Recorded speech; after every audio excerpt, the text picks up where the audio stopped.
Día Mundial de la Tuberculosis, 24 de marzo. Hola a todas y todos. La doctora Antonia Isabel Castillo Rodal y su servidora, Paulina Puente Mancera, trabajamos en el Laboratorio de Inmunogenética Viral y Bacteriana del Departamento de Microbiología y Parasitología de la Facultad de Medicina de la UNAM. Y hoy preparamos una cápsula de Mycobacterium tuberculosis, agente etiológico responsable de la tuberculosis. El 24 de marzo celebramos el Día Mundial de la Tuberculosis porque fue en esa fecha que el investigador Robert Koch anunció el descubrimiento de la bacteria responsable de la tuberculosis. Es una enfermedad infectocontagiosa producida por micobacterias del complejo Mycobacterium tuberculosis, que afecta al parénquima pulmonar con alto grado de contagiosidad. Sin embargo, es prevenible y curable. Un caso nuevo de tuberculosis se define cuando el paciente es diagnosticado con tuberculosis pulmonar y nunca ha recibido tratamiento antifímico. Ahora, respecto a las cifras actuales, a nivel mundial, en 2019 se estimó que 10 millones de personas enfermaron de tuberculosis. 1.4 millones de muertes por esta infección fueron registradas y de ellas 208,000 tenían VIH. La detección de casos de tuberculosis en la época de la pandemia se redujo hasta en un 50%. Esto resultó en 400,000 defunciones adicionales en 2020. Para el 2030 se estima una asociación de tuberculosis con virus de inmunodeficiencia humana y diabetes como comorbilidad y más estrechamente con COVID-19 grave. Ahora, hablemos de la tuberculosis en México. La densidad de población en México en el año de 2020 era de 129 millones de habitantes, con una incidencia total en 2020 de 31,000 casos, una incidencia en pacientes HIV positivos de 3,900 casos, mortalidad en pacientes HIV negativos de 2,300 casos, mortalidad en pacientes HIV positivos de 1,500 casos. Y se estimó que entre el 30 al 40% de las personas identificadas como contactos cercanos con pacientes con tuberculosis pulmonar desarrollan tuberculosis pulmonar latente. Ahora, hablemos del agente etiológico. Mycobacterium tuberculosis es un bacilo ligeramente curvo, de 0,2 a 0,4 por 2,4 micrómetros, aerobio estricto, inmóvil, no esporulado, de crecimiento lento, ácido alcohol resistente y Ciel-Nielsen positivo. Ahora, vamos a hablar del mecanismo de transmisión. Mycobacterium tuberculosis se transmite por contacto estrecho de una persona con otra mediante la inhalación de aerosoles infecciosos. Las partículas grandes quedan atrapadas en las superficies mucosas y son eliminadas por la acción de los cilios del árbol respiratorio. Las partículas pequeñas, que contienen de 1 a 3 bacilos tuberculosos, pueden llegar hasta los alvéolos y comenzar una infección. Mycobacterium tuberculosis ingresa en las vías respiratorias y las partículas infecciosas alcanzan los alvéolos, donde son fagocitadas por los macrófagos alveolares. Impide la fusión del fagosoma con los lisosomas al inhibir la molécula de unión específica, el autoantígeno endosómico temprano 1. El fagosoma es capaz de fusionarse a otras vesículas intracelulares para facilitar el acceso del patógeno a nutrientes y su proceso de replicación intravacuolar.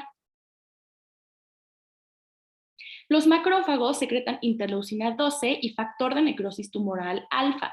Estas citocinas reclutan linfocitos T y células citolíticas espontáneas o natural killers hacia la zona de los macrófagos infectados. El interferón gamma activa a los macrófagos infectados, lo que aumenta la fusión del fagolisosoma y la destrucción intracelular. El factor de necrosis tumoral alfa estimula la producción de óxido nítrico e intermediarios reactivos de nitrógeno, lo que potencia la destrucción intracelular. Los macrófagos alveolares, las células epiteloides y las células gigantes de Langhans con las micobacterias intracelulares forman el núcleo central de una masa necrótica que se rodea de una pared densa de macrófagos, de linfocitos TCD4, CD8 y natural killers. Esta estructura recibe el nombre de granuloma e impide la diseminación posterior de las bacterias. Ahora, las manifestaciones clínicas en distintos grupos etarios. En niños se presenta con tos con 2 o más semanas de evolución, fiebre, pérdida de peso y falla en el crecimiento. En adultos con tos productiva y persistente con 2 o más semanas de evolución, en ocasiones acompañadas de hemoptisis, fiebre de predominio vespertino o nocturno, diaforesis nocturna, pérdida de peso, astenia y adinamia. En pacientes HIV positivos, la tuberculosis se puede manifestar de forma extrapulmonar, pleural, linfática, genitourinaria, osteoarticular, en sistema nervioso central, abdominal y pericárdica. El diagnóstico. El examen de esputo para la detección de bacilos ácido-alcohol resistentes es la prueba diagnóstica más importante en aquellos pacientes en los que se sospecha tuberculosis pulmonar. Se deben cultivar los bacilos y hoy en día también se cuenta con métodos moleculares como auxiliares del diagnóstico. Además, contamos con la prueba de la tuberculina, que consiste en una intradermorreacción. Respecto al tratamiento, este consiste en la combinación de 4 fármacos por 6 meses. En primer lugar, tenemos la rifampicina, cuyo mecanismo de acción implica la unión a la subunidad beta de la RNA polimerasa, suprimiendo la formación de cadenas. La isoniazida inhibe la síntesis de ácido micólico al actuar sobre la sintetasa de ácidos grasos 2. El etambutol disminuye la síntesis de arabinogalactano al inhibir la arabinosiltransferasa, enzima encargada de añadir unidades de arabinósido a la cadena de arabinogalactano. La piracinamida es un profármaco que, al convertirse en ácido piracinoico, la forma activa, inhibe la sintetasa de ácidos grasos 1. Pero tenemos mecanismos de resistencia. En el caso de la rifampicina está la mutación del gen RPOB, alteración en la diana, que disminuye la afinidad del antibiótico por el sitio de acción. También la alteración de la permeabilidad de la membrana, que disminuye la concentración intracelular del fármaco. En el caso de la isoniazida está la mutación del gen CATG, que ocasiona una alteración de la catalasa peroxidasa, impidiendo la activación del fármaco.